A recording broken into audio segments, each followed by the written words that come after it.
Sem mais delongas, então, vamos começar a primeira aula, que é Introdução à Radiocirurgia, né?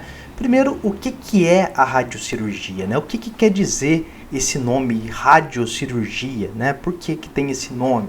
Porque a ideia essencial dela é justamente realizar uma cirurgia, né? Retirar aquele tumor de dentro do paciente, utilizando radiação, né? Então, é uma forma não invasiva de cirurgia, né? Que difere da convencional, mas o objetivo é o mesmo, né? Sem ter ali sangue, né? Digamos assim. Então, a radiocirurgia, que também, né, vocês vão ver muito essa sigla SRS, né, porque em inglês é radiocirurgia estereotática craniana, né? Ela é uma técnica de tratamento que utiliza, então, a radioterapia, que utiliza radiação ionizante, né? E aí não necessariamente tem que se ter a utilização de aceleradores lineares ou então de fótons de raio-x, né, de maneira mais geral, para o tratamento, mas como também pode ser realizada por partículas, né, como prótons e até partículas mais pesadas, né?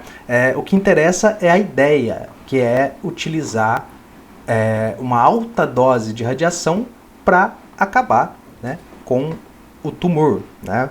Então, a principal vantagem da radiocirurgia é o fato dela ser não invasiva, né? De não precisar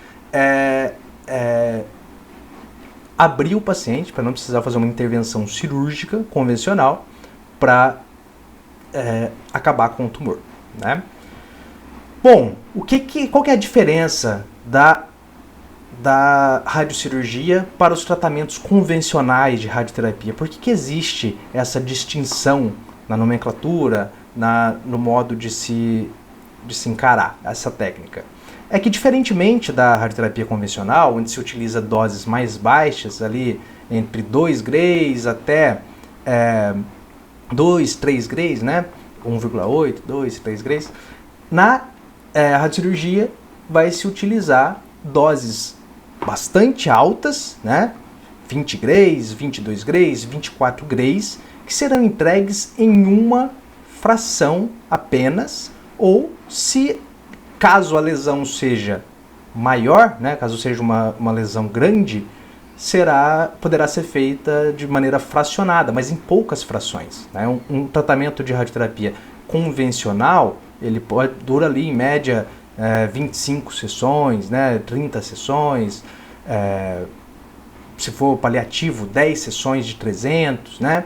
Mas na radiocirurgia não, na radiocirurgia é uma dose mais alta entregue em poucas frações, né? Em uma fração ou em poucas frações. Mas o que a gente tem que ter de mais para fazer isso? A gente vai ter a aula depois de requisitos tecnológicos, né, para o tratamento, mas o racional para eu conseguir dar a dose que consegue matar esse tumor sem causar um dano nas regiões sadias do cérebro, a gente tem que primeiro ter uma precisão milimétrica na entrega da dose, né? Então precisa ter uma precisão geométrica, uma precisão dosimétrica adequada e ao contrário da radioterapia convencional, onde se busca sempre uma homogeneidade da distribuição de dose, ou seja, as doses dentro do volume mais parecidas possíveis, né? Com uma variação ali que se busca de 7%, né? Uma heterogeneidade de 7%, na radiocirurgia, esse ponto quente, por exemplo, ele é liberado, né? Porque o objetivo é obliterar a lesão, é acabar com a lesão, é induzir a morte celular definitiva ali naquele tumorzinho, né? Então não pode ser muito grande, porque senão a quantidade de dose na periferia, né, no cérebro, no tecido sadio do cérebro, vai acabar tendo que ser mais alta, né? E tem que ter uma heterogeneidade, tem que ter um caimento de dose para fora do tumor muito grande. Como que isso é alcançado, né? A gente vai ver melhor isso depois, quando a gente falar dos modos de tratamento, né? Mas só que introduzindo aqui, a gente tem que dividir as entradas de campo o máximo possível, né? Então pode-se fazer arcos, né? Utilizar campos que são não coplanares, né? Isso mudar a angulação da mesa de tratamento para que o feixe entre de angulações diferentes, para que não haja sobreposição nas entradas de feixe, né? E fazendo isso, né, dividindo bastante as entradas de dose desses campos, a gente consegue minimizar a dose no tecido sadio do cérebro, fazendo, e onde tem a interseção, né, a gente faz com que a dose seja muito alta, né? Então, isso tudo com o objetivo realmente de exterminar a lesão, né? Claro que não é no outro dia, mas isso vai sendo acompanhado depois pelo médico, né? E ver que existe essa obliteração, esse aniquilamento, digamos assim, da lesão algum tempo depois, né? Bom, a radiocirurgia, apesar de eu ter dito ali na introdução que ela que ela vem sofrendo, né? Sofrendo não, mas que ela vem passando por evoluções tecnológicas, né, bastante altas, que isso vem naturalmente com a capacidade de se entregar uma dose maior, diminuindo as incertezas, né, tanto geométricas quanto dosimétricas, e isso a tecnologia proporciona. Apesar dela ser muito nova, né, muito discutida, muito atual, né, a racionalidade dela ela é bastante antiga, tá? Então vocês vão ver aqui, talvez vocês até se surpreendam quando foi feita as primeiras radiocirurgias e com bons resultados, inclusive, e utilizando inclusive prótons, né? Mas vamos lá, vamos continuar. Bom, tratar tumores cerebrais, tratar doenças cerebrais sempre foi um desafio para a medicina, né? Por quê? Porque o cérebro é uma região onde você pode induzir, né, com a cirurgia, você pode causar efeitos colaterais no paciente por conta do tratamento muito severos, né? E muitas vezes, principalmente antigamente, não previstos, né? Então, você não sabia ali, não tinha a tecnologia para se fazer uma cirurgia como se tem hoje, né? Então, como que se tratava, né? Como é que os médicos faziam para tratar lesões no cérebro, né? Bom, no início da década de 50, a mortalidade em procedimentos cirúrgicos no crânio, né, que era feito de maneira invasiva, né, a cirurgia convencional, abrindo o cérebro do paciente para retirar o tumor, né, eu sempre costumo dizer que a forma primária de se tratar um tumor é racionalmente por meio da cirurgia. Se tiver como você arrancar o tumor dali, com uma margem segura, né, a chance de se ter uma recidiva, né, de se ter metástase, ela vai diminuir bastante se a cirurgia for bem sucedida, né? Então aqui também a racionalidade, né, o que se podia fazer, o que se podia tentar fazer em casos de lesões cerebrais eram procedimentos cirúrgicos, né, de maneira invasiva, mas só que a taxa de mortalidade era muito alta, por volta ali, nos anos 50, de 15,7%. Tá? Vou disponibilizar para vocês a lista de referências que foram utilizadas para se fazer cada parte do curso. Tá? Algumas delas eu vou inclusive citar aqui, e as que forem abertas eu posso até disponibilizar em um drive, tá? Porque tem muito review que é aberto e eu consigo disponibilizar. Bom, então, o que era essa cirurgia, né? Ela é chamada de craniotomia, né? Que é arrancar uma parte do cérebro ali, né? Cortar uma parte do crânio e retirar a parte lesionada do cérebro, né? Para tentar melhorar a qualidade a precisão cirúrgica, né, dos procedimentos cirúrgicos convencionais, o médico, né, o urologista, o Spiegel, né, ele, junto com a sua equipe, eles desenvolveram um aparato estereotático, né? Esse aparato, a gente pode ver aqui uma foto, né, um exemplo, que é uma caixa que é fixada no crânio do paciente, né? Então ela fica com as coordenadas fixas em relação ao crânio do paciente. Não existe a chance de rotacionar, né? Se o paciente vira a cabeça, as coordenadas elas estão virando junto. Então você coloca ali, você fixa de maneira, né, estático, preso ali no crânio do paciente, né? Então eles desenvolveram esse aparato estereotático onde você podia aqui deslizar, né, através das coordenadas, né, x, y, z, coordenadas cartesianas, para localizar o alvo lá dentro, né? Isso para que se tivesse uma precisão melhor, né? Então isso aqui foi a utilização desse aparato estereotático para cirurgias invasivas, cirurgias convencionais, né?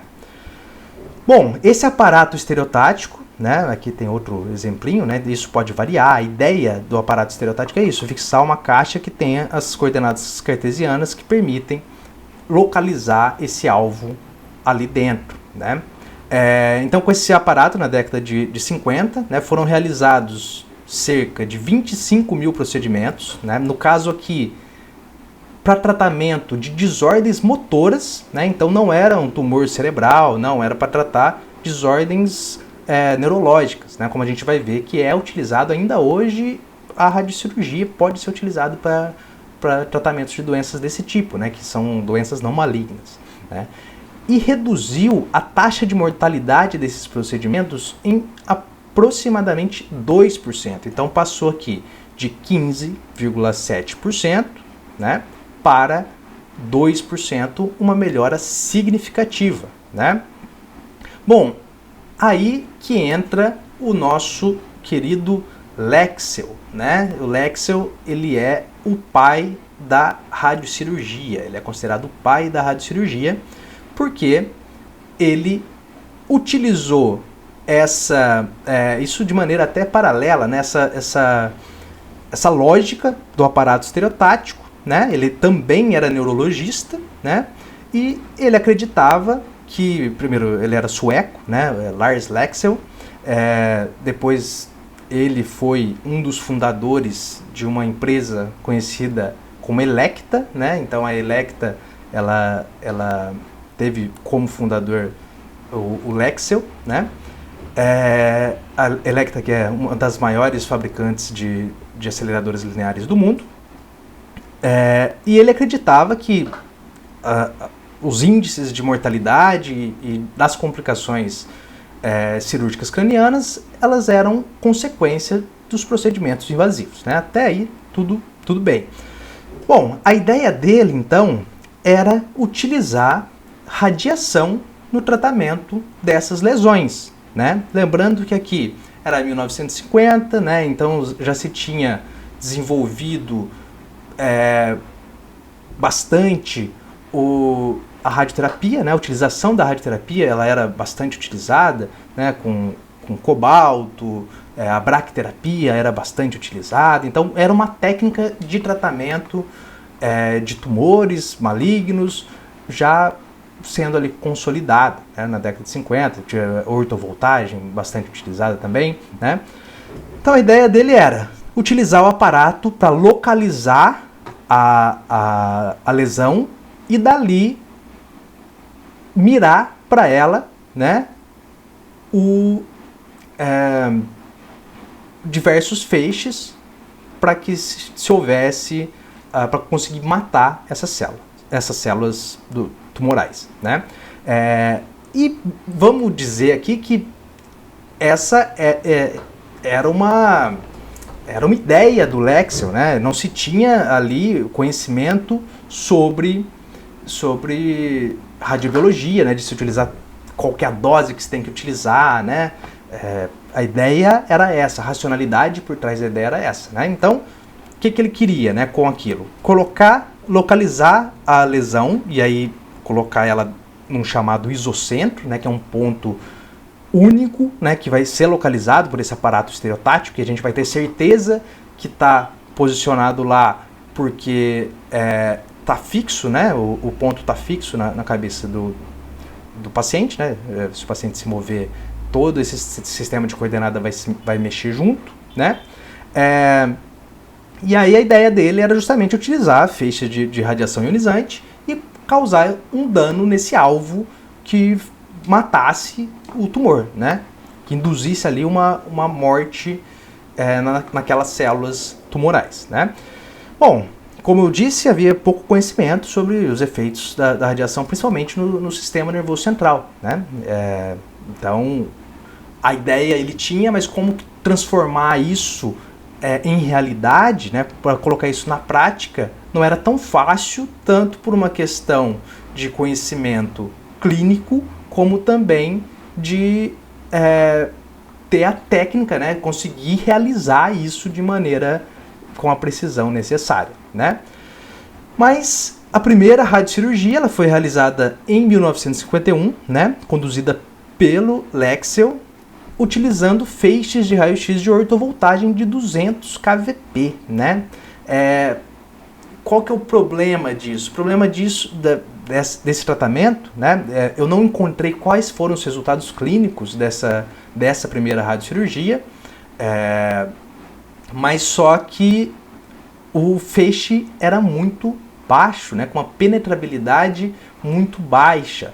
Os feixes de ortovoltagem, que são esses feixes, né? Um feixe de acelerador linear, ele tem um feixe de megavoltagem, né? Então, são energias mais altas.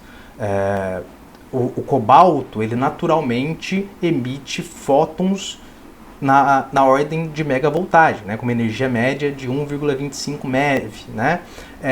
Então, 200 kVp, né? Quem for pensar aí em se fazer um raio-x, por exemplo, isso é uma energia de feixe de raio-x convencional, né? Então, era um feixe muito baixo que causava, por exemplo, uma dose na pele que era maior do que as doses na profundidade. Então, tudo bem, aqui a gente consegue ver, né? Então, utilizando a localização aqui, foi destinado, o feixe foi colocado aqui, orientado no isocentro, né, em direção à lesão, só que a distribuição de dose, por mais que em 1951 não existia tomografia, né, então foi bastante experimental mesmo, né, mas para tumores cerebrais, né, o que se podia fazer, né, então era a alternativa que se tinha, né, tratamentos experimentais muitas vezes, né.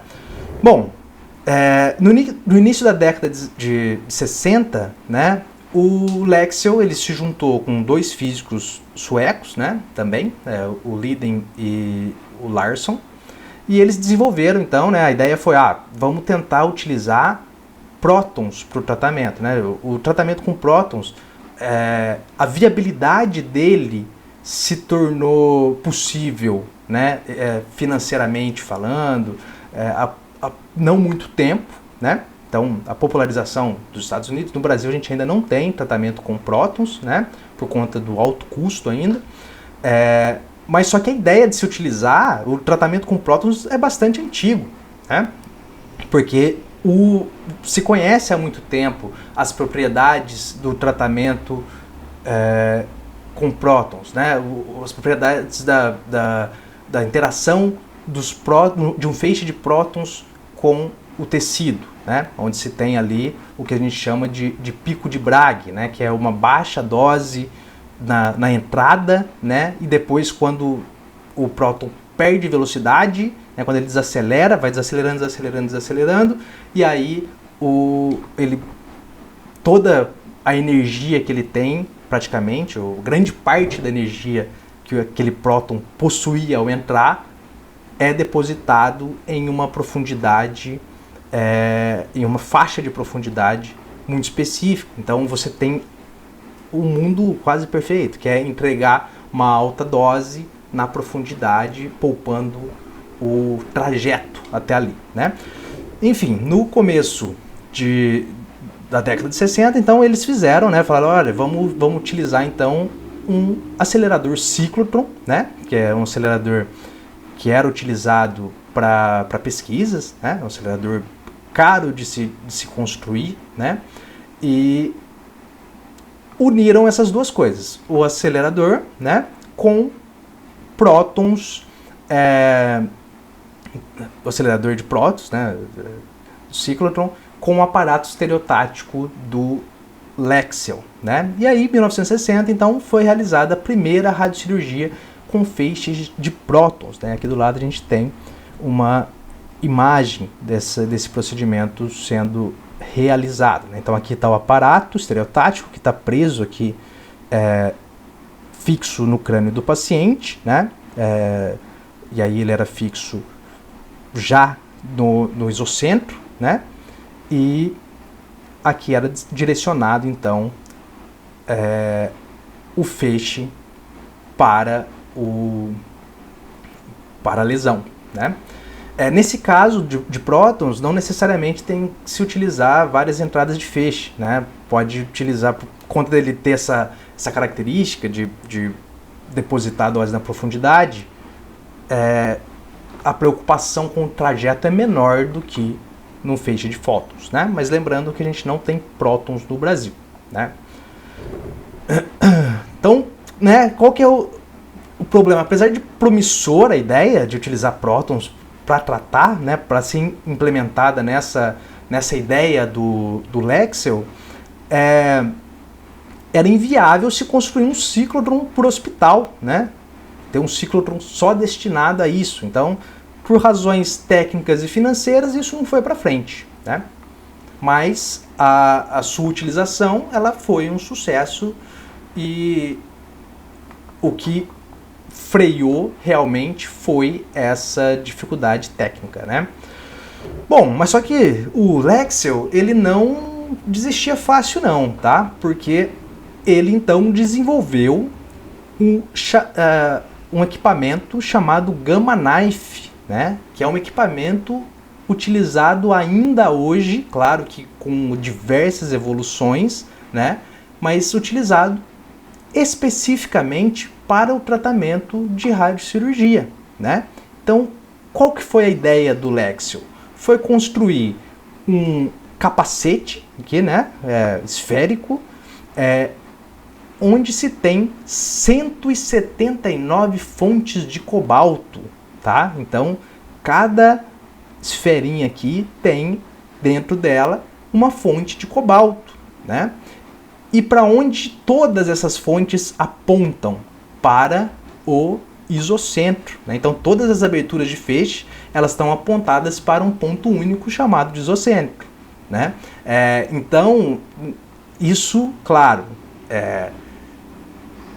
introduz aqui, né? Tem a utilização de 179 fontes de cobalto, né? Fontes de cobalto, que não é algo fácil de se ter, mas é muito mais fácil do que construir, muito mais viável do que se ter um acelerador ciclotron, pelo menos na época, né? Ainda hoje mas só que hoje um acelerador, né, um ciclotron utilizado clinicamente, ele é utilizado para diversos tratamentos, né? Então, por isso que se tem, né? Deixou de ser um empecilho em muitos países essa questão técnica e financeira, né? Bom, então, com as fontes de cobalto, né, de 1968, com o Gamma Knife e as fontes de cobalto, foram tratados aqui 762 pacientes entre 1968 e 1982, né? Então, combinou esse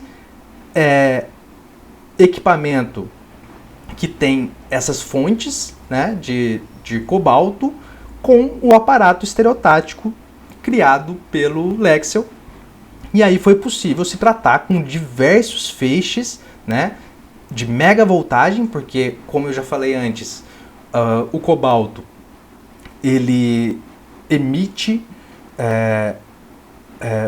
feixes de alta energia, com energia da ordem de megavoltagem, então tem uma penetrabilidade legal, principalmente no cérebro, que é uma região pouco espessa, né? Bom, então aqui a gente tem, né, em 1981 isso aqui é uma capa de jornal, né? Então lá na Universidade de Los Angeles, né, no Hospital da Universidade de Los Angeles, aqui foi implementado, né, para tratamento de tumores, né, cerebrais, pituitários aqui, com que eles chamam, né, não usual radiação, né, radiation knife, né, uma faca radioativa, né, uma faca radiativa, enfim, não sei como traduzir isso. Mas foi doado, né, pelo Lars Lexell para ser utilizado. Então aqui a gente vê que era um trambolhão, né, que já em 1981 já tinha evoluído bastante, né, e aí fazia a localização pelo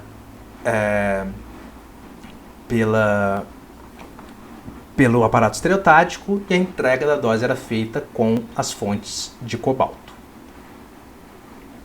Bom, só que, né, nos próximos anos, né, para se ter então, para se conseguir fazer,